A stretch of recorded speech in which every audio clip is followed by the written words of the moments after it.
O Diyos na maluwalhati, dakila,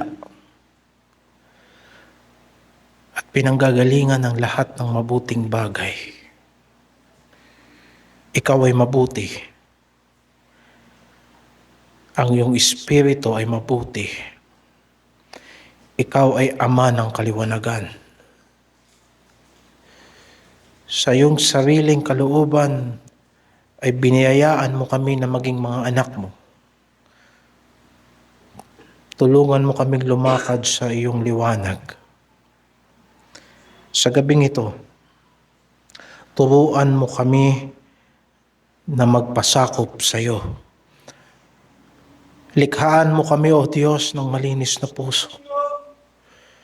Sapagkat ang puso ay madaya. Ang aming puso ay hindi mapagkakatiwalaan. Subalit ikaw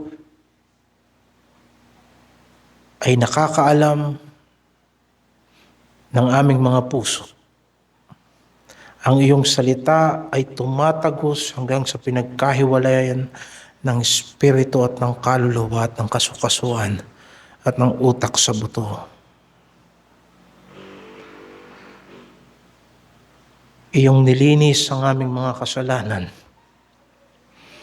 at nagpapakumbaba kami sa iyo na may pag-ibig.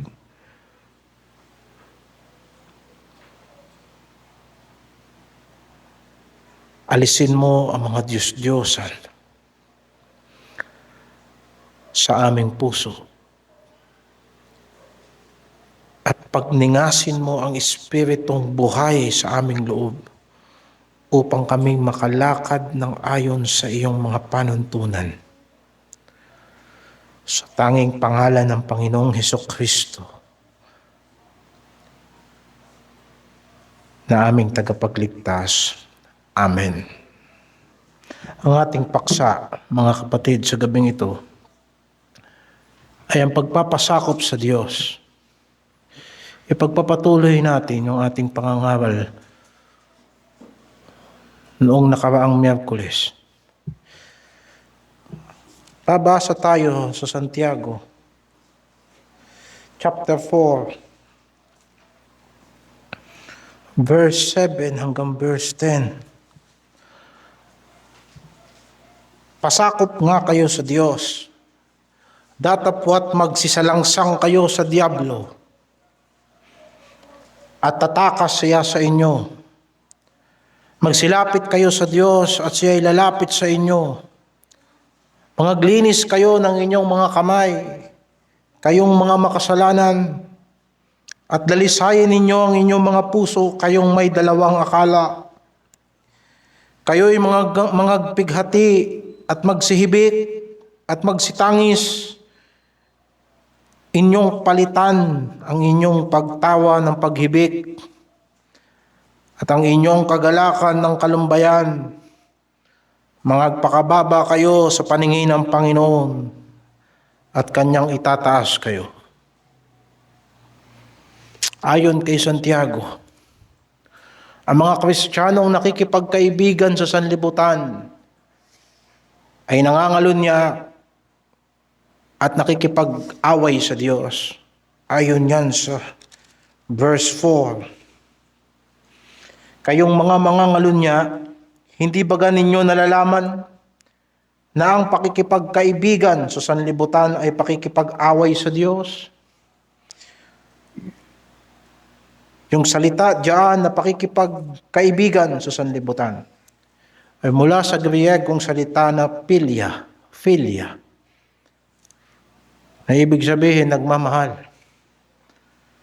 Ang pagmamahal sa sanlibutan, ang paghilig sa sanlibutan, ay pakikipag-away sa Diyos. Sino mang mangibig na maging kaibigan ng sanlibutan ay nagiging kaaway ng Diyos. Ang ganitong kalagayan ay nagwawalang halaga ng mga banal na kasulatan at nagpapakita na tila baga ang Espiritu ng Diyos ang siyang nag-uudyok sa mga Kristiyano na maging makasanlibutan At sa mga bagay na yan, ay wala tayong doktrinang ganyan. Kaya nga tinanong sila ni Santiago sa verse 5, O iniisip ba ninyo na ang kasulatan ay nagsasalita ng walang kabuluhan? Wala bang saysay sa inyo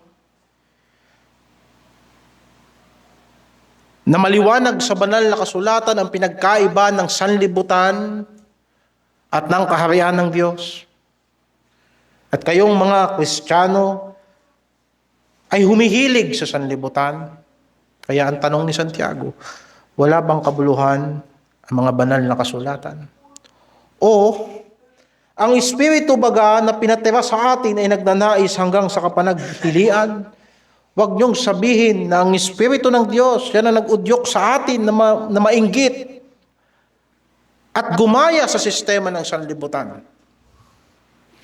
At tungkol sa mga bagay na yan, maliwanag sa atin na ang Espiritu ng Diyos ay kaiba sa Espiritong gumagawa sa mga anak ng pagsuway. Kaya sinabi ng Panginoong Hesukristo na ang pag-ibig sa Panginoong Diyos ng buong puso, buong isip at buong lakas at ang praktikal na implikasyon nito na ibigin ang iyong kapwa na gaya ng iyong sarili ay ang kinasasaligan ng buong kautusan at ng mga propeta. Sa madaling sabi, walang halaga ang pagkakilala sa Diyos kung hindi ito mauuwi sa pag-ibig. At kung ang Diyos ang ating kinilala, mauuwi ba gayan sa pag-ibig sa sanlibutan? Hindi maaari. Sapagkat sinabi sa John chapter 14, verse 17, patungkol sa Espiritu ng Diyos,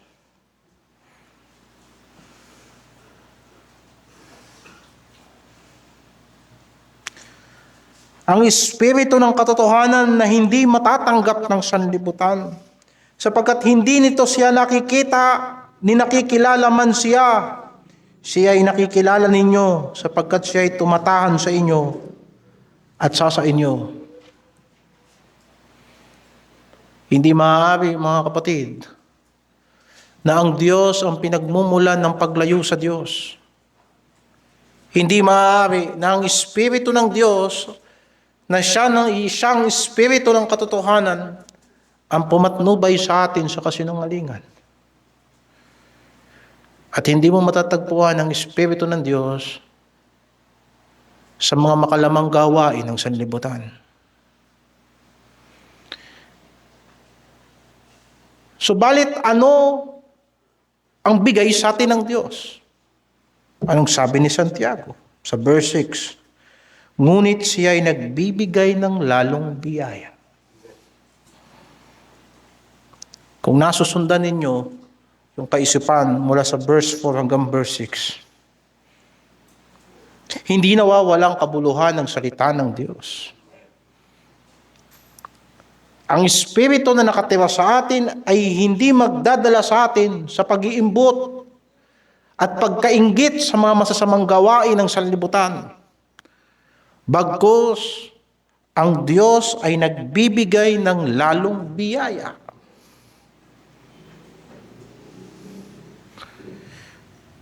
Kaya't sinasabi ng kasulatan, ang Diyos ay sumasalangsang sa mga palalo, datapwat nagbibigay ng biyaya sa mga mapagpakumbaba.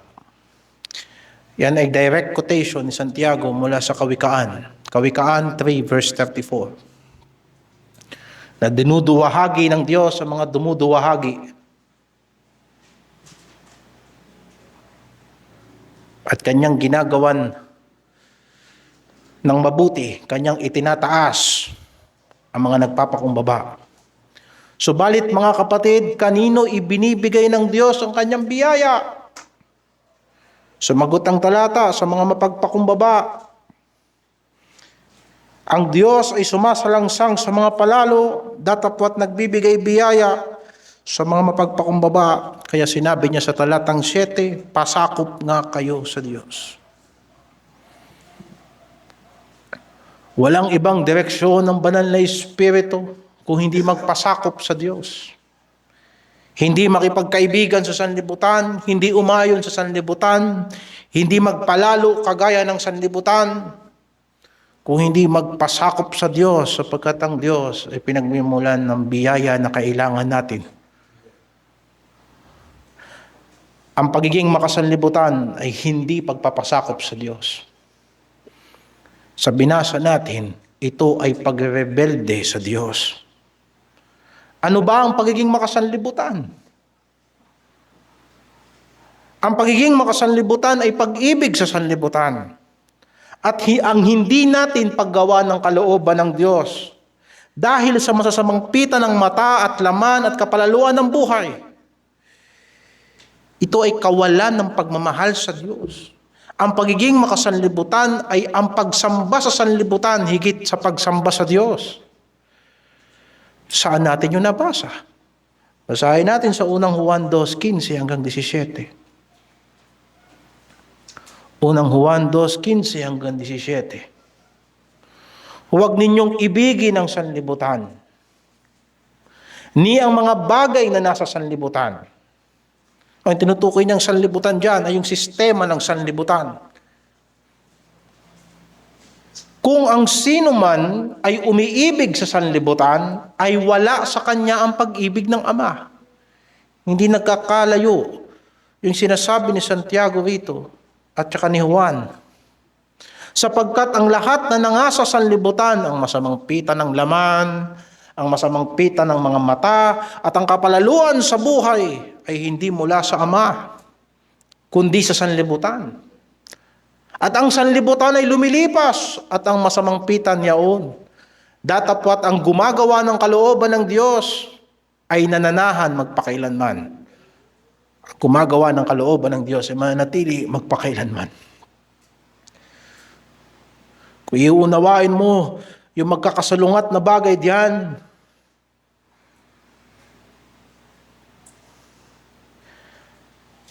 ang pagiging makasanlibutan ay ang pagsuway sa Diyos, kapalit ng pita ng mata, pita ng laman, at kapalaluan ng buhay. Yan ang pagiging makasanlibutan.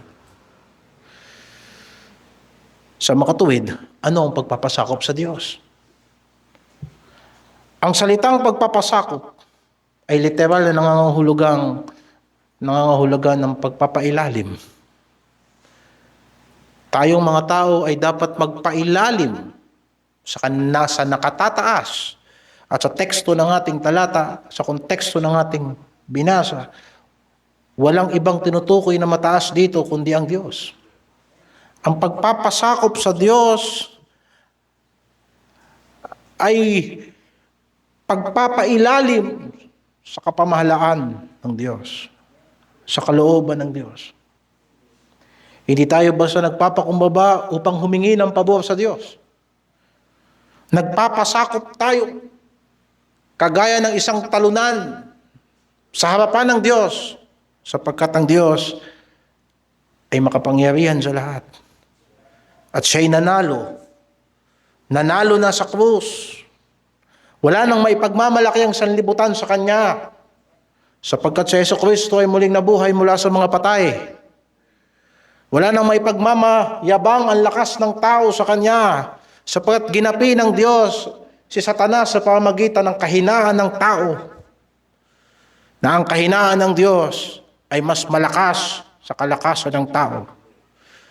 Wala nang maipagmamalaki ang yabang ng tao sa kanyang karunungan, sapagkat ipinakita na ng Diyos na ang kanyang kamangmangan ay sapat para makapagligtas ng kaluluwa mula sa impyerno. Hindi nakita ng tao at hindi nakita ng mga makapangyarihan sa sanlibutang ito na sa pamagitan na hangal na pangangaral na ebanghelyo, magliligtas ang Diyos at magpapatawad ang Diyos ng mga makasalanan. Yan ang salitang pagpapasakop. Na kumbaga ang daigdig na ito ay nasa huling yugtunan ng kanyang sandali. Ang hari ay nasa labas na ng mga tarangkahan kasama ng kanyang mga sundalo. At ang ebanghelyo ay pinangangaral sa lahat na ang sino mang susuko kay Kristo ay makakatagpo ng kapatawaran. Pinapanawagan ang mga taong nagmamataas na magpakumbaba. At ang lahat ng dahilan ng ating pagmamataas ay ibaba natin sa paanan ni Kristo. Yan ang Ebanghelyo. Yan ang mensahe ng Ebanghelyo. Hindi ito tungkol sa tao at hindi ito tungkol sa kagalingan ng tao. Ang mensahe ng Ebanghelyo ay nakagagalak ng puso sapagkat ang tao na walang kakayanan ay hindi kinalimutan ng Diyos sa pamagitan ng kanyang sariling kapangyarihan, sa pamagitan ng kanyang sariling talino, sa sariling plano, sa pag-aakala ng dyablo na kanyang naisahan ang Diyos sa hardin ng Eden. Subalit ang Diyos ay nangako ng tagapagligtas. Sa pamamagitan ng tao, pumasok ang kasalanan. Sa pamamagitan din ng tao, nagkaroon ng kapatawaran ang mga kasalanan sa pamamagitan ng Panginoong Hesukristo. Kaya nga, ang mensahe natin sa gabing ito ay pagpapasakop sa Diyos. Ang pagpapakumbaba ay pagsuko. Kagaya ng nararapat sa lahat ng nilalang sa harap ng lumalang at nagbigay buhay sa Kanya. Kung makikilala lamang ng tao kung sino ang Diyos, hindi ka na magdadalawang isip kung magpapakumbaba ka o hindi. Sapagkat ang iyong pag-iral ay dahil sa Kanya. Ang iyong hininga ay dahil sa paghinga niya sa iyo. Ang iyong buhay ay dahil sa kanyang kapahintulutan. Hayaan natin ang Diyos maging Diyos sapagkat yan ang nararapat. At tayo'y lumagay bilang tao sa harapan ng Diyos na buhay. Subalit, paano tayo magpapasakop sa Diyos? Paano tayo magpapasakop sa Diyos? Basahin natin sa talatang 7. Magpasakop nga kayo sa Diyos. Datapwat magsisalangsang kayo sa dyablo at tatakas siya sa inyo. Ang pagpapasakop sa Diyos ay ipinapakita at dapat ipakita sa pamamagitan ng pagsalungat sa dyablo.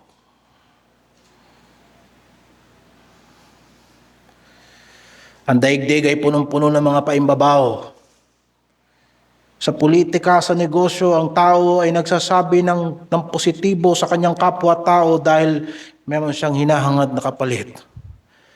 At maaaring ganyan din natin ang Diyos at maaaring ganyan din ang pagtingin natin sa Diyos na tayo susunod sa Kanya sapagkat humihingi tayo ng biyaya o tayo ay magpapakita ng galang sa Diyos sapagkat tayo ay may patotoong minimentina. Pero ang tunay na pagpapasakop sa Diyos ayon kay Santiago ay ito. Salungatin natin ang dyablo. Labanan natin ang dyablo. Ipinaliwanag na sa atin sa nakaraang mga talata o sa chapter 3 verse 15 na ang kabaliktaran ng karunungang galing sa langit ay karunungang makasanlibutan, makalaman, at makadyablo. Hindi maaaring lumakad ang tao sa dalawang karunungan.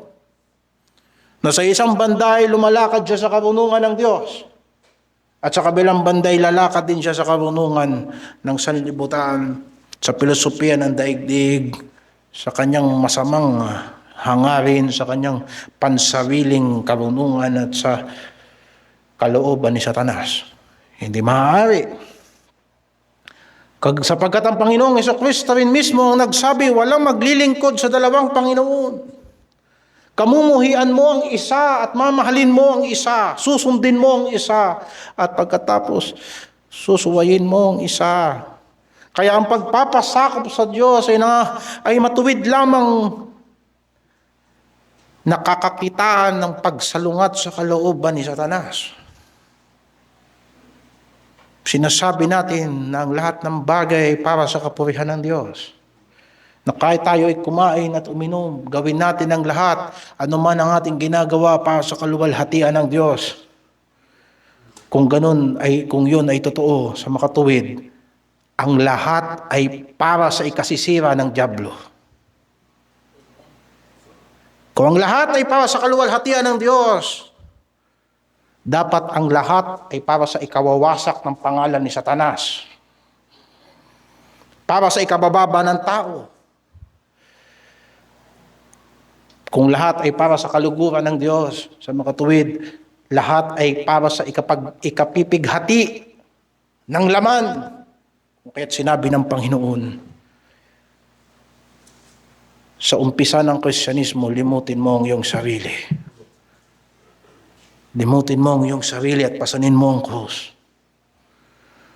Sapagkat nung namatay si Kristo sa krus, naluwalhati ang Diyos at namatay ang laman.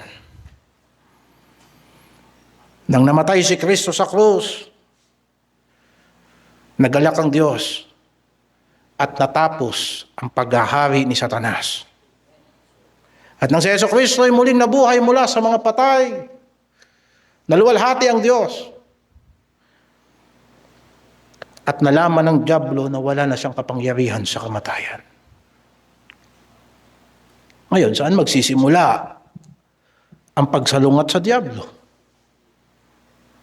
Magsisimula ang pagsalungat sa dyablo kung tayo ay wala sa kanyang kapangyarihan.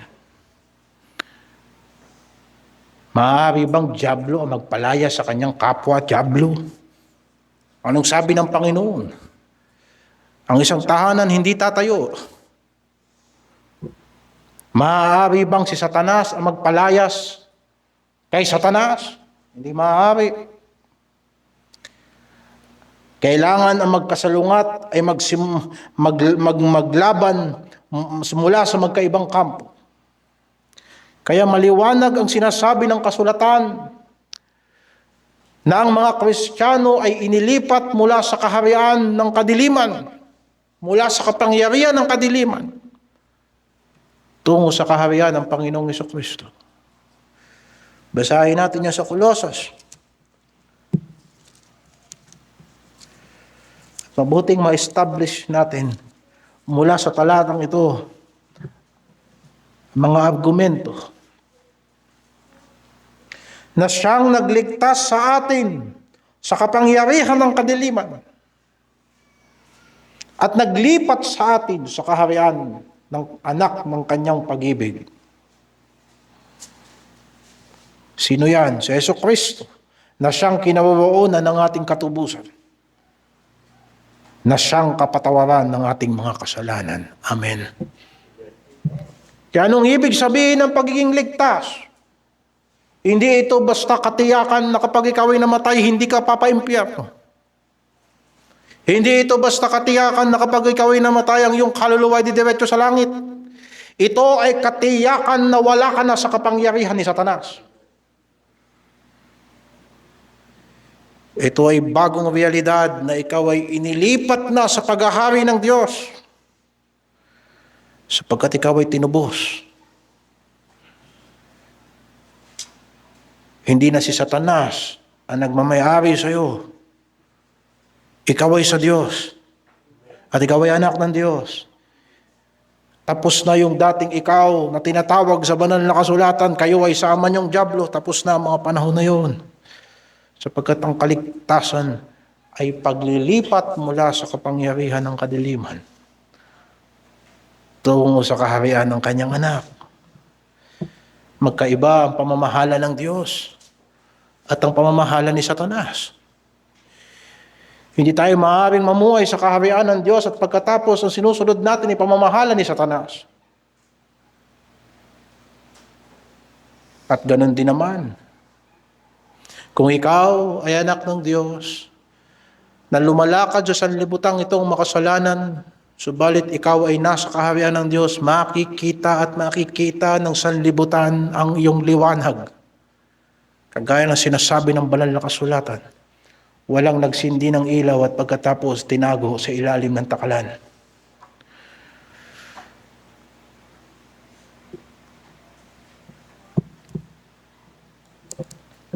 Ang dyablo ay tinawag na Diyos ng sanlibutan.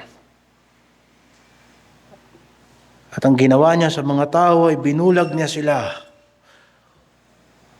upang hindi makita ang kaluwalhatian ni Kristo sa Ebanghelyo. Nasa 2 Corinthians chapter 4 verse 3. 2 Corinthians chapter 4 verse 3.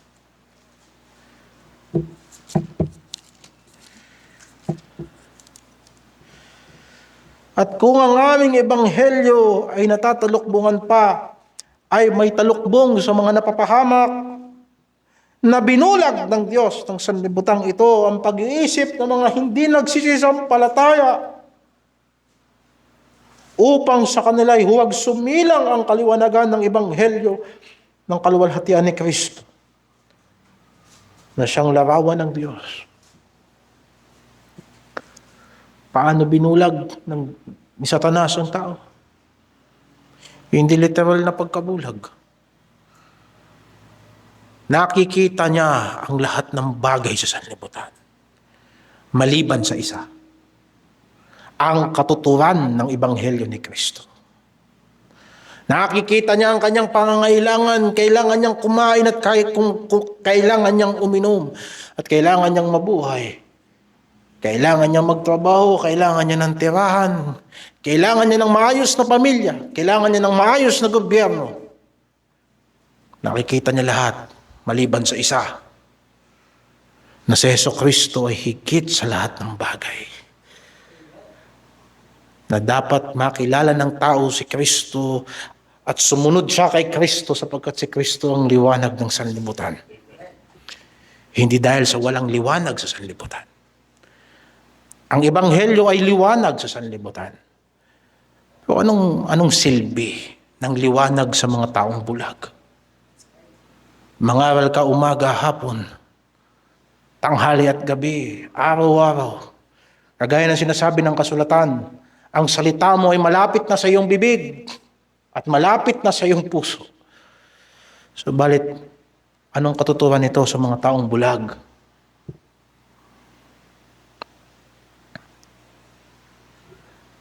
At samantalang sila'y bulag at patay sa kasalanan, ayon sa Efeso 2, pinaghaharian sila ng Diablo sa pamamagitan ng isang ilusyon. Sa pamamagitan ng isang kasinungalingan. Ang kasinungalingan na ang tao ay malaya, hiwalay sa Diyos. Ang ilusyon na maaari mong sundin ang sarili mo na hindi ka haharap sa hatol ng Diyos.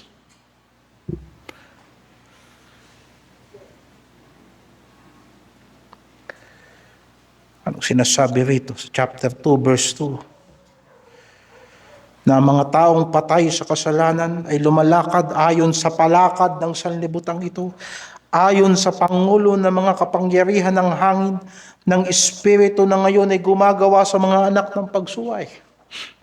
Sa gitna ng mga yaon, tayo rin naman ng ibang panahon ay nangabubuhay sa kahalayan ng ating mga laman, ng ating ginagawa ang mga pita ng laman at ng pag-iisip. At noon tayo ay mga katutubong mga anak ng kagalitan, gaya naman ng iba. Ito ay isang ilusyon.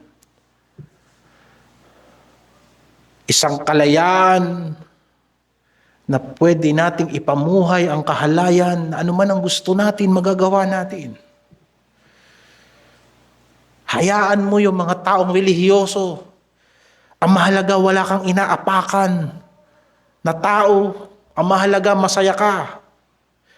Basta gawin mo yung nararamdaman mo, yung tawag ng laman mo, sundin mo, anong pumasok sa isip mo, gawin mo. Yan ang espiritu ng pagsuway.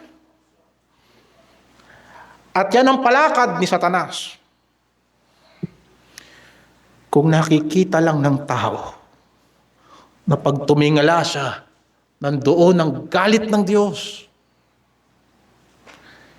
Matatakot siya sa kanyang ginagawa. Pero anong magagawa natin? Masarap gumawa ng kasalanan.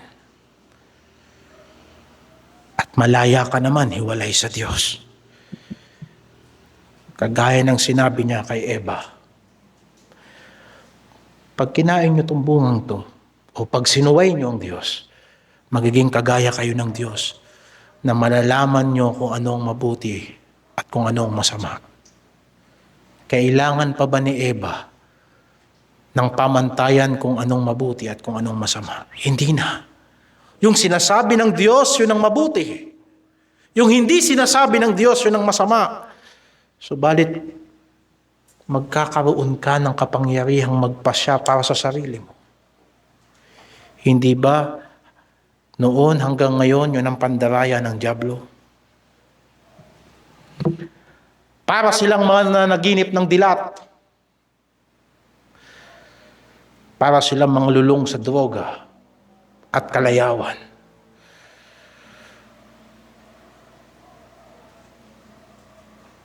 Para silang mga gising, pero lutang. Hanggang isang araw bumangga sila sa hatol ng Diyos na siyang kinahihinatnan ng kanilang paulit-ulit na panggagalit sa Diyos. Iyan ang kalagayan ng taong pinaghaharian ni Satanas. Paano matatakasan niya ng tao? Paano mo iwawaksi si Satanas kung araw-gabi nasa isip ka ni Satanas? Paano mo tatakasan ng sanlibutan kung diyan umiikot ang iyong buhay 24 oras at 7 araw sa isang linggo? Kung ang ating pagkatao ay pinaglihi sa kasalanan, o anong sawing palad ng tao hiwalay sa biyaya ng Diyos? Sino makapagliligtas sa akin sa katawan ng may kamatayang ito? Ang Efeso 2, at dumiretso tayo sa talatang 4, ngunit ang Diyos, palibhas ay mayaman sa awa, dahil sa kanyang malaking pag-ibig na kanyang iniibig sa atin. Bagamat tayo ay mga patay dahil sa ating mga kasalanan, tayo ay binuhay na kalakip ni Kristo, sa pamamagitan ng biyaya kayo'y nangaligtas.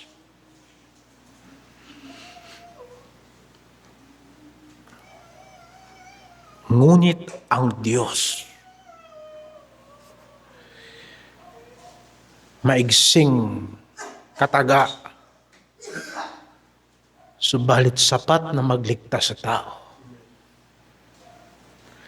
Kaya sinabi ng Panginoong Hesukristo, kung ang anak ng Diyos na magpapalaya sa inyo ay tunay kayong magiging malaya. Hindi sinabi ng talata, ngunit ang relihiyon, o ngunit ang mabuting gawa, ngunit ang katalinuhan ng tao. Hindi. Ngunit ang Diyos, palibhas ay mayaman sa awa, dahil sa kanyang kagandang loob, dahil sa kanyang pag-ibig sa atin, na bagamat tayo patay sa kasalanan, ay binuhay tayong kalakip ni Kristo.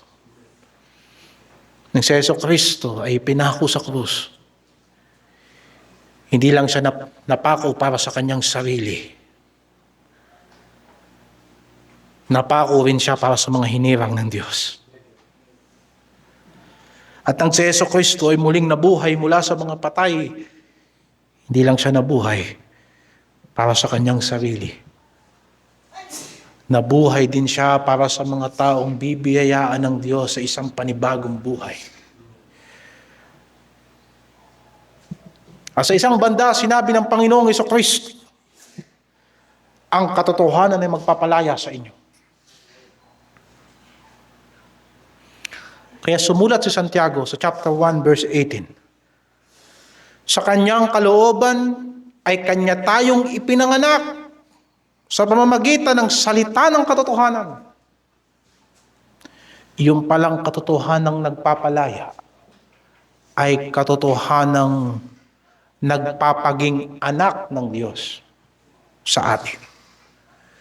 Sa makatuwid, ang makalaya kay Satanas ang makalaya sa sistema ng sanlibutan ay may panganak sa Diyos. Kung kaya't sinabi ng Panginoon, maliban na ang tao ay panganak na muli, hindi niya makikita ang kaharian ng Diyos.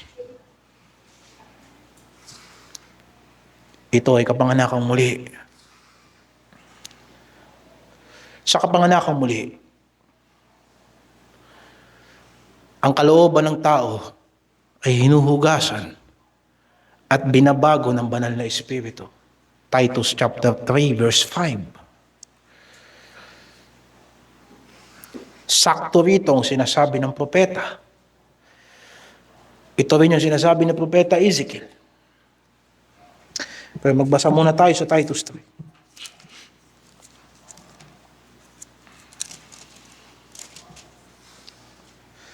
Umpisahan natin sa verse 4 para makuha natin yung flavor na nabasa natin sa Ephesians 2 kanina.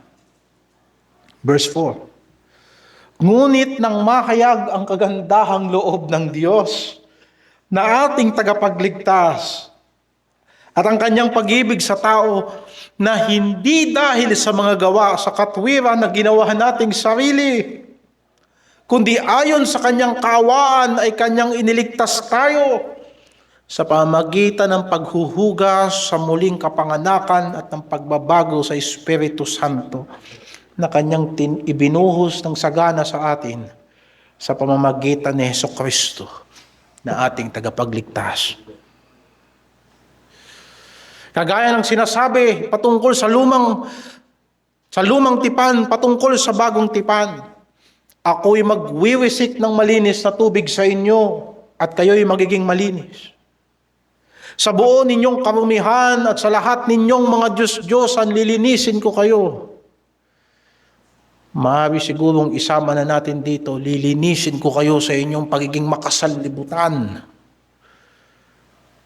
Lilinisin ko kayo sa inyong mga pag-iimbot, sapagkat ang pag-iimbot ay pagsamba sa Diyos-Diyosan, Colossus 3:5. Lilinisin ko kayo sa inyong pagre-rebelde, sapagkat ang pagre-rebelde ay pagsamba sa Diyos-Diyosan. Sabi ng Panginoon, ako'y magwiwisik ng malinis na tubig sa inyo at kayo'y magiging malinis. Sa buo ninyong karumihan at sa lahat ninyong mga Diyos-Diyosan, lilinisin ko kayo at bibigyan ko rin naman kayo ng bagong puso. Lalagyan ko ang loob ninyo ng bagong espiritu at aking aalisin ang batong puso sa inyong katawan. At aking bibigyan kayo ng pusong laman o pusong malambot at aking ilalagay ang aking espiritu sa loob ninyo. At palalakarin ko kayo ng ayon sa aking mga palatuntunan at inyong iingatan ang aking mga kahatulan at isasagawa. Ezekiel 36, verse 25 hanggang 27. Kung kaya totoo ang sinasabi ni Apostol Pablo, na lahat ng pinapatnubayan ng Espiritu ng Diyos, sila ang mga anak ng Diyos. Roma 8:14.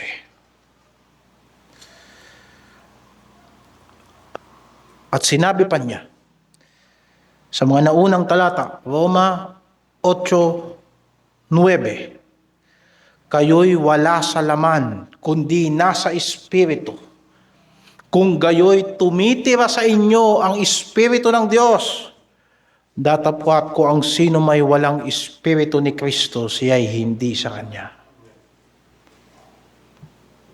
Ngayon, inilatag sa atin ang doktrina ng kapanganakang muli, ang pagliligtas ng Diyos. Balikan natin ang katanungan ni Santiago. Iniisip baga ninyo na ang kasulatan ay nagsasalita ng walang kabuluhan? Ang Espiritu baga na pinatira sa atin ay nagnanais hanggang sa kapanaghilian? Balikan natin ang tanong ni Santiago. Wala bang kabuluhan ang mga salita ng Diyos patungkol sa realidad ng kapanganakang muli? Hindi ba totoo yung lahat ng sinabi ng Panginoon sa pamagitan ng mga propeta? Hindi ba totoo yung kamatayan ni Kristo? Na dinala niya sa kanyang katawan ang lahat ng ating mga kasalanan? Hindi ba totoo ang muling pagkabuhay ni Jesucristo? Na kung pinagtiwala natin ang ating buhay sa Kanya, tayo ay nabuhay na kasama Niya.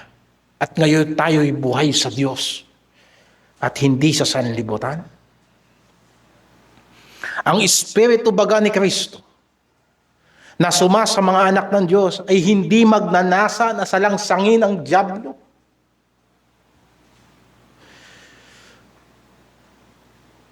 Kung si Jesucristo ay nasa puso natin, mananahimik ba siya na sa kanyang harapan nandyan ang mga gawa ni Satanas? Hindi ba siya magwawala na kagaya ng ginawa niya sa Jerusalem ayon sa Ebanghelyo, na kumuha siya ng lubid at kanyang pinaghahataw ang mga tao doon sa loob ng templo, na ginawang pugad ng magnanakaw ang templo ng Diyos? Hindi ba't ang katawan natin ay templo ng banal na Espiritu? At kung si Jesucristo ay nandiyan, hindi niya babantayan ang ating puso? Gaano man tayo nadudumihan sa isang maghapon, hindi niya ba lilinisin yan? Hindi niya ba wawalisan ang mga kasulok-sulukan yan? At kung yan ay nadidiliman, hindi niya ba yan iilawan? At kung yan ay nanlalamig, hindi niya ba yan paiinitan? At kung ang bubungan ng ating puso ay tumutulo na, hindi niya ba remedyohan niya, hindi niya ba aayusin? Ang Espiritu baga ng Diyos sa ating puso ay walang kapangyarihan na ayusin ang ating puso. Ang biyaya baga ng Panginoon ay lisensya upang magpatuloy tayong mamuhay na walang pinagkaiba sa mga taga-sanlibutan. Hindi ka ba itataboy ng banal na Espiritu na manalangin? Hindi ka ba tatawagin ng banal na Espiritu na manalangin at tumawag sa Diyos? Hindi ba niya tatawagin ang kanyang mga anak sa pagsisisi kung totoong mayroong banal na Espiritu? Kaya nga sinasabi ng banal na kasulatan, pasakop nga kayo sa Diyos. Datapwat magsisalangsang kayo sa dyablo, siya ay tatakas sa inyo. Mayroong pangako ng pagtatagumpay.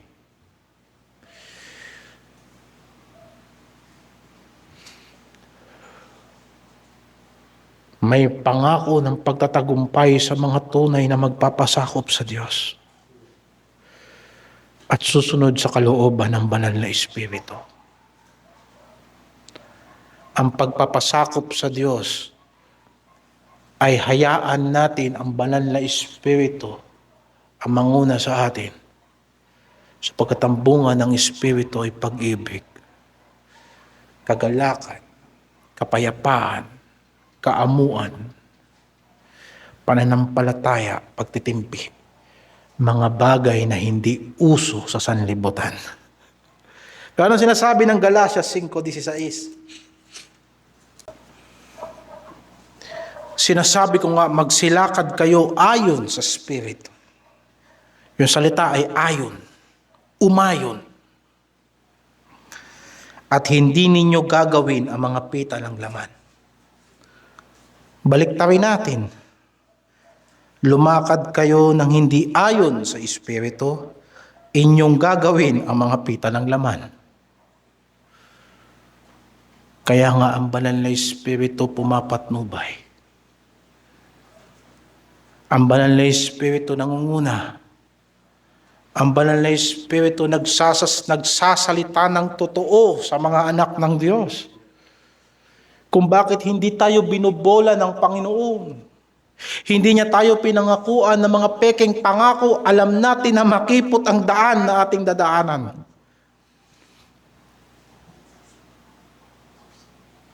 Kaya't ang Panginoon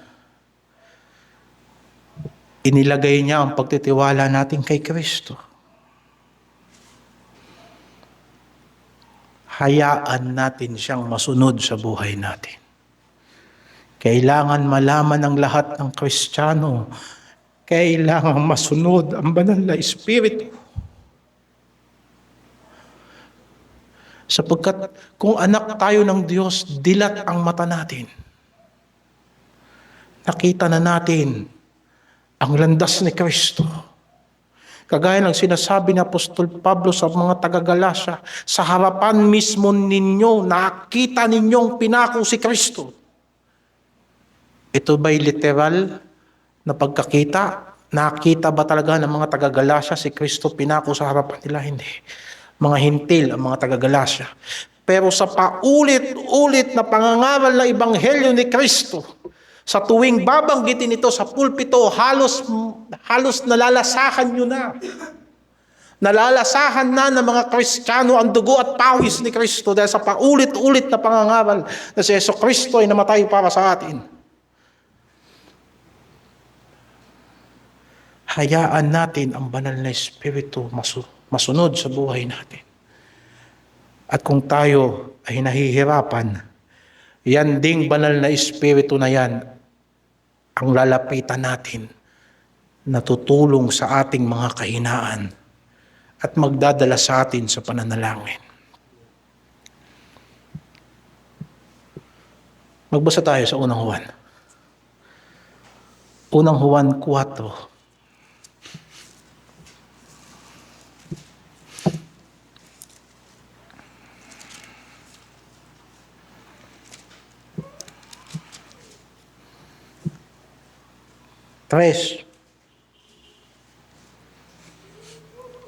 Ang bawat espiritong hindi ipinahahayag si Jesus ay hindi sa Diyos.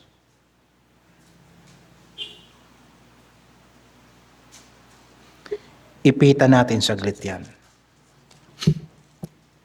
At pumunta tayo sa Colossus 2. Verse 8. Kayo'y magsipag-ingat. Baka sa inyo'y may bumihag sa pamagitan ng kanyang filosofiya at walang kabuluhang pagdaraya ayon sa salit-saling sabi ng mga tao, ayon sa mga pasimulaing aral ng sanlibutan, at di ayon kay Kristo. Bumalik tayo sa unang Juan. Ang bawat espiritong hindi ipinahahayag sa Jesus ay hindi sa Diyos. Walang espiritu ang Diyos na maghihiwalay sa atin kay Kristo. Kikita mo na yung ginagawa mo, humihikayat sa iyo na hindi ka na madalas madalanginin, nanlalamig na ang iyong espiritu, nawawalan ka na ng sigasig sa paglilingkod sa Diyos. Ang pagmamahal mo sa Panginoon hindi yumayabong at nagiging staggered.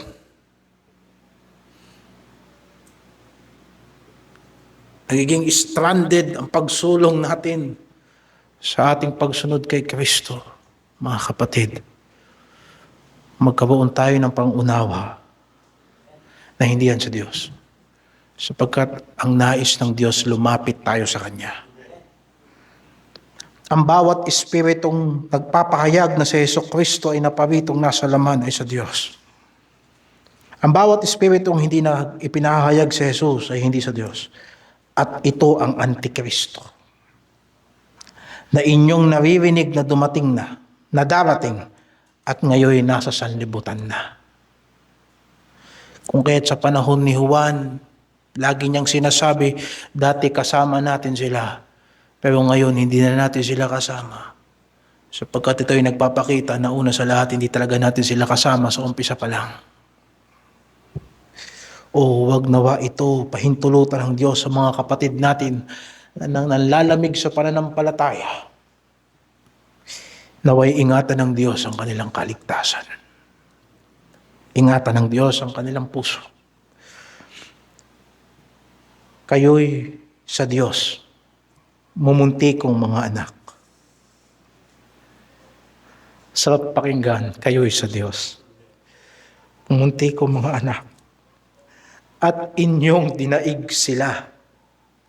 Sapagkat lalong dakila siyang nasa inyo kaysa sa nasa sanlibutan. Anong tinutukoy niyang nasa atin? Wala nang iba, ang banal na Espiritu. Huwag nating sabihin, talo ba ng Espiritu ng sanlibutan ang Espiritu ng Diyos?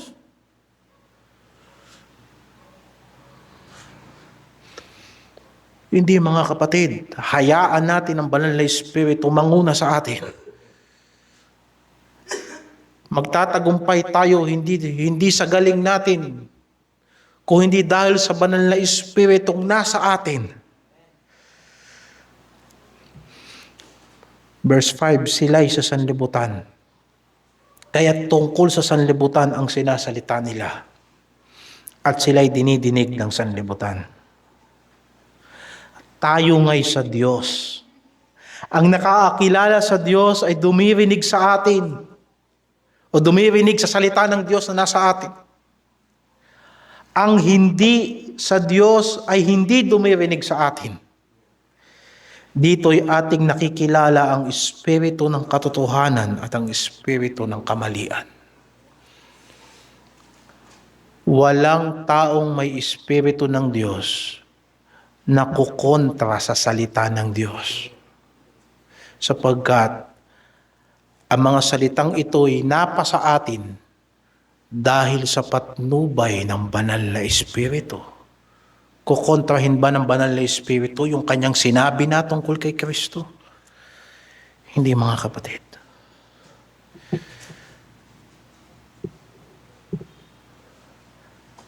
Kaya nga, sinabi ni Pablo sa mga taga-Efeso, at ito na ang huling bahagi ng pangangaral sa gabing ito. Sa katapos-tapos ay magpakalakas kayo sa Panginoon. Chapter 6 verse 10. At sa kapangyarihan ng kanyang kalakasan. Magagbihis kayo ng buong kagayakan ng Diyos upang kayo'y magsitibay laban sa mga lalang ng Diablo. Sapagkat ang ating pakikibaka ay hindi laban sa laman at dugo, kung hindi laban sa mga pamunuan, laban sa mga kapangyarihan, laban sa mga namamahala ng kadilimang ito sa sanlibutan, laban sa mga ukol, sa espiritu ng kasamaan, sa mga dakong kaitaasan. Dahil dito, magsikuha kayo ng buong kagayakan ng Diyos. Sinabi sa verse 10 na magpakalakas tayo sa Panginoon. Paano tayo magiging malakas sa Panginoon? Suotin natin ang baluti ng Diyos. Dahil dito'y magsikuha kayo ng buong kagayakan ng Diyos upang kayo'y mga katagal sa araw ng masama at kung magawa ang lahat ay magsitibay. Dalawa pala ang kailangan. Una, kailangan mong makatagal. Pangalawa, kailangan mong tumibay. Sa simpleng pag-iisip, walang tumitibay nang hindi tumatagal. Kaya ako'y umaasa na lahat ng tumatagal, sana tumitibay. Pero anong magpapatibay sa atin? Hindi yung sarili nating lakas. Hindi yung sarili nating diskarte. Sinabi rito, verse 14, magsitibay nga kayo na ang inyong baywang ay may bigkis na katotohanan. Ang Diyos ay totoo. Ang banal na Espiritu ay Espiritu ng katotohanan at si Jesucristo ang daan, buhay at katotohanan.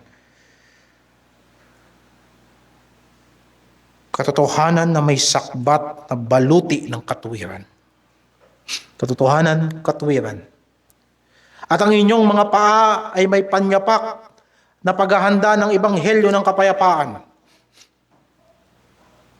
Bukod dito, taglayin ninyo ang kalasag ng pananampalataya na siyang ipapatay ninyo sa lahat na nagniningas na palaso ng masama. At magsikuha rin naman kayo ng turbante ng kaligtasan at ng tabak ng Espiritu na siyang salita ng Diyos. Ang pagpapasakop sa Diyos na pakikipag-away kay Satanas ay ang pagsusuot ng buong baluti ng Diyos. Sa oras na suotin mo ang baluti ng Diyos, ipinakita mo sa dyablo na hindi ka panig sa Kanya. Suotin natin ang Kanyang pagliligtas, ang Kanyang katuwiran, ang Kanyang katotohanan, ang pagnanasa ng Diyos na ipangaral ang Ebanghelyo, ang ating pananampalataya sa Kanya ay importante. At higit sa lahat, ang pagsunod sa Kanyang salita. Di ba sinabi, sukunin ninyo ang espada na tabak, espada ng Espiritu na salita ng Diyos? Hindi tayo mananalo sa dyablo kare-recite ng verse kung hindi sa pagpapasakop sa salita ng Diyos. Sinabi ng Panginoong Jesucristo kay Satanas, hindi lamang ang tao nabubuhay sa tinapay, kung hindi sa bawat salitang namumutawi sa bibig ng Diyos. At ipinakita niya na siya'y nabuhay sa salita ng Diyos. Kaya iwaksin natin ang lahat ng kasinungalingan. Palitan natin ang katotohanan ng Kanyang salita. Alisin na natin yung mga pansarili nating katuwiran na lumalaban sa katuwiran ng Diyos. Hindi tayo mananagumpay sa sarili nating katuwiran. Kailangan natin ang katuwiran ng Diyos. Sapagkat ang katuwiran ng Diyos ay hindi nagbabago.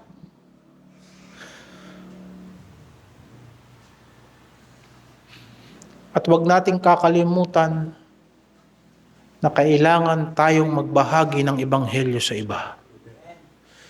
Dapat ang ating paa ay laging handa na ipagsabi na si Jesucristo ay tagapagligtas at siya ay Panginoon.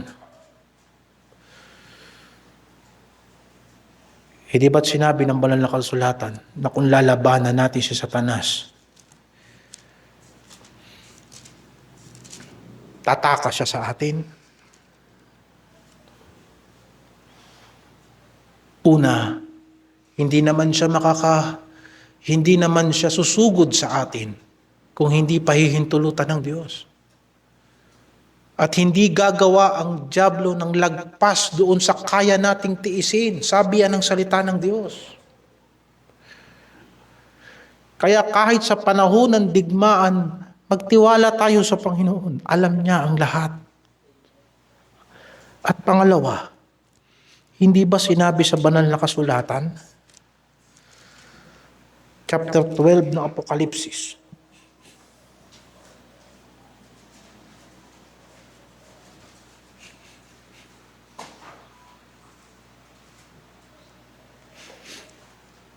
Chapter 12, verse 9. At inihagis ang malaking dragon at ang matandang ahas, ang tinatawag na dyablo at Satanas, ang dumadaya sa buong sanlibutan. Siya ay inihagis sa lupa at ang kanyang mga anghel ay inihagis kasama niya. At narinig ko ang isang malakas na tinig sa langit na nagsasabi, ngayoy dumating ang kaligtasan at ang kapangyarihan at ang kaharian ng ating Diyos at ang kapamahalaan ng kanyang Kristo, sapagkat inihagis na ang tagapagsumbong sa ating mga kapatid na siyang sa kanila ay nagsusumbong sa harapan ng ating Diyos araw at gabi.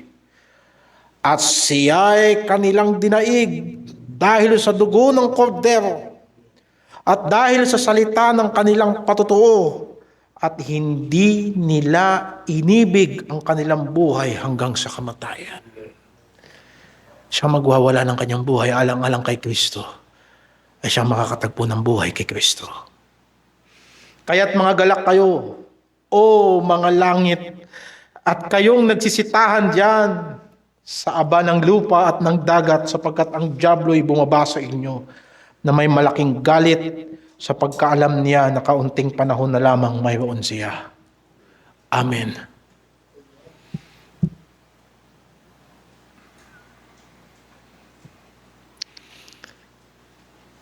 Alam ko na ang salita ng Panginoon ay hindi mawawala ng kabuluhan.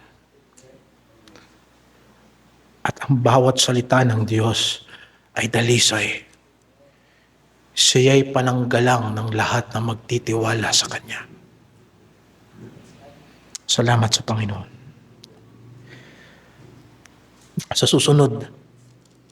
susunod na prayer meeting, itutuloy natin yung pangalawang punto na ang pagpapasakop sa Diyos ay ang paglapit sa Diyos ng may pagsisisi at pananampalataya.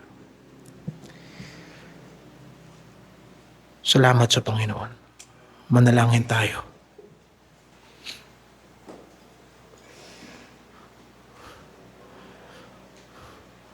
Matuwid ka, O Diyos, sa lahat ng iyong mga gawa. Sa lahat ng pagsubok na iyong pinahintulutan. Sa lahat ng pakikipaglaban na iyong pinahintulutan.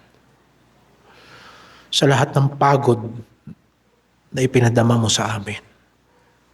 At sa kagutuman at sa pangangailangan at sa kahinaan. Matuwid ka, O Diyos. Hindi dahil sa ikaw ang pinanggagalingan ng kasalanan at ng kasamaan. Kung hindi matuwid ka, sapagkat itinalaga mo ang iyong mga anak sa pagpapala.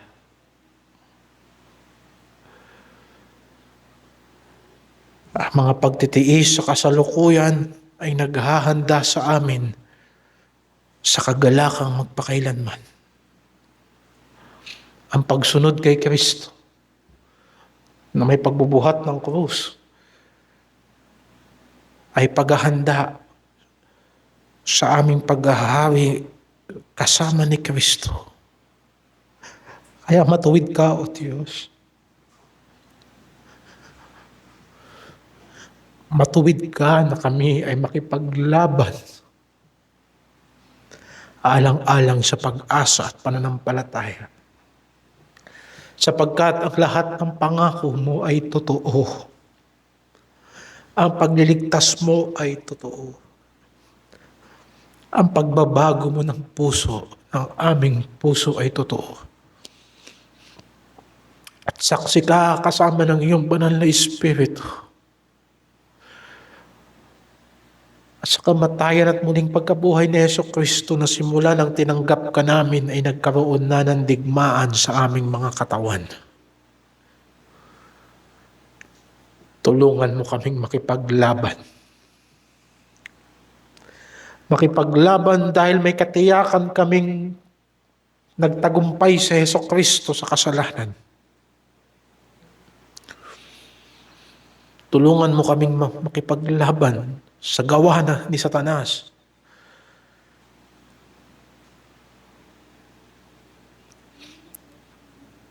Sa pag-asang ililigtas mo kami araw-araw at maluluwalhati ka sa aming mga katawan.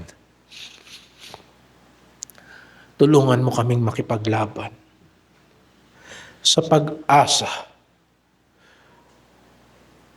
na sa huli, hindi kami ang paparusahan mo. Sapagkat wala nang hatol sa kanila na nakipag-isa kay Kristo. Na hindi lumalakad ng ayon sa laman, kundi ayon sa Espiritu. Hindi kami ang hahatulan mo.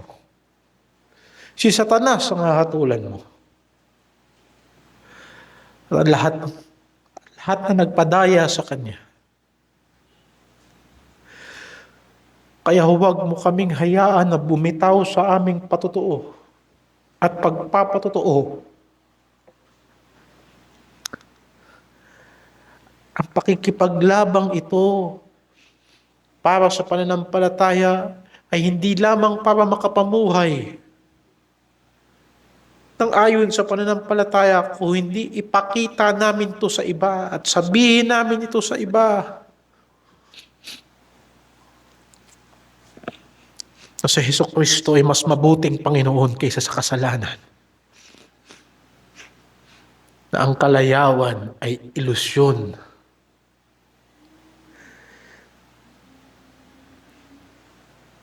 Na ang kalayawan sa sanlibutan ay may katapusan.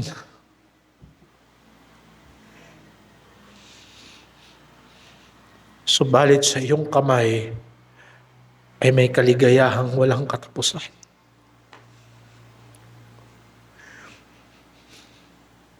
Mahabag ka sa mga kapatid namin. Iligtas mo sila sa kanilang mga kalagayan. Ipaalala mo sa kanila, Panginoon, ang dakilang pag-ibig mo kay Kristo Jesus. Ikaw ang mabuting pastol at ikaw ang nagpapanumbalik ng aming mga kaluluwa. Huwag mo silang hayaan na mapanghinaan ang loob ng tuluyan. Ingatan mo sila sa iyong pagliligtas. Gawin mo pong mabunga ang aming pagsamba sa iyo, ang aming pagsunod sa iyo, ang aming pananalangin sa iyo.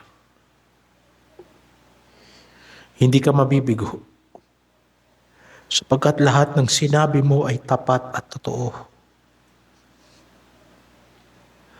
Inilalagay namin ang mga sarili namin sa harap mo. Lahat ng gusto mong gawin, magagawa mo. Walang nagbigay ng buhay sa iyo.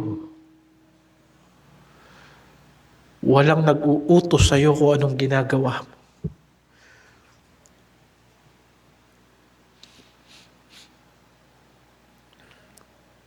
Lahat ng ginagawa namin may dahilan. Pero ikaw, lahat ng ginagawa mo, ikaw lang ang nakakaalam ng dahilan. At ikaw ang dahilan ng lahat ng iyong ginagawa. Ingatan mo kami, Panginoon. Ingatan mo kami sa iyong kabutihan.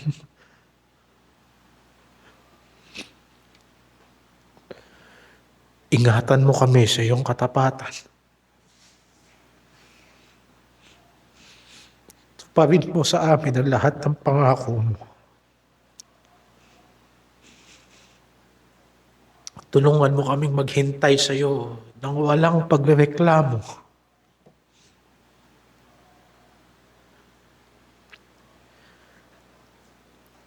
Ingatan mo kami sa iyong pagmamahal.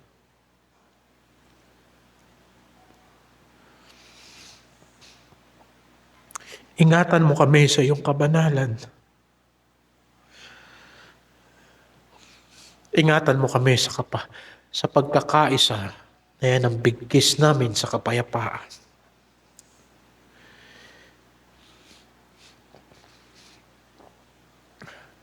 Tulungan mo kaming maging masunurin sa iyo. Hanggang sa makita namin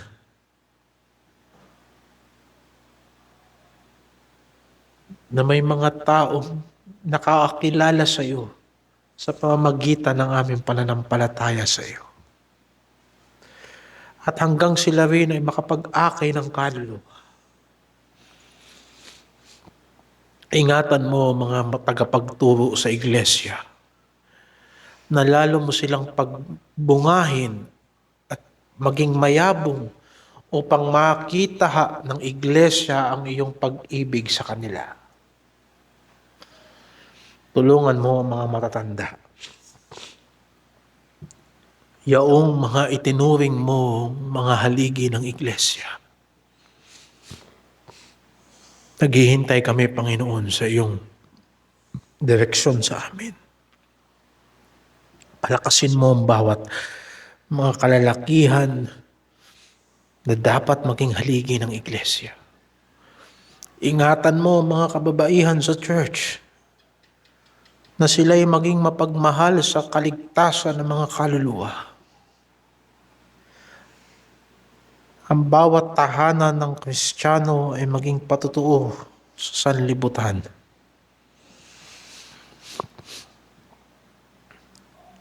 Tulungan mo mga maliliit na bata na sila'y lumaki sa pananampalatayang may pagpapasakop sa iyo. Ilayo mo sila sa masasamang halimbawa ng sanlibutan.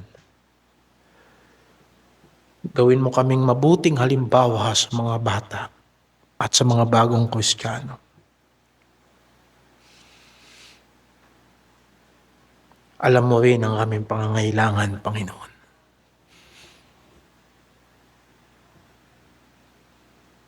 Paglaanan mo po kami ng pagkain sa araw-araw.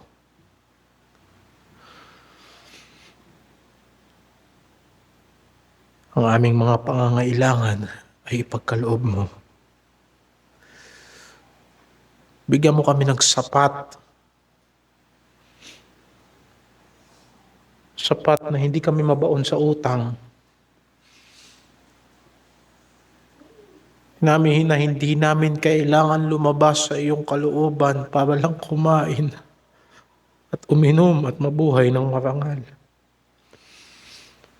Huwag mong hayaan na mailagay namin ang iyong banal na pangalan sa kahihiyan.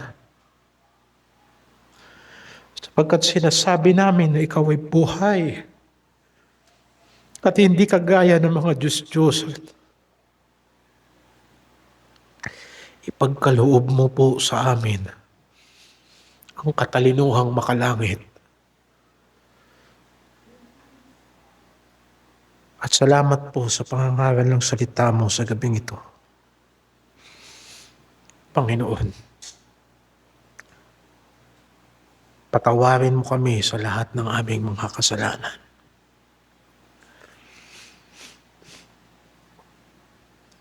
Sa maraming bagay na nakita namin ng aming sarili na hindi wasto doon sa salita mong ipinangaral mo. Mula sa puso na nagpapasakop sa iyo, tulungan mong ituwid namin ang aming mga lakad. At magbunga ito ng kapayapaan sa aming mga kalooban. At matuturing kaming pumasan sa kahinaan ng iba. Sa pangalan ng Panginoong Jesucristo. Amen.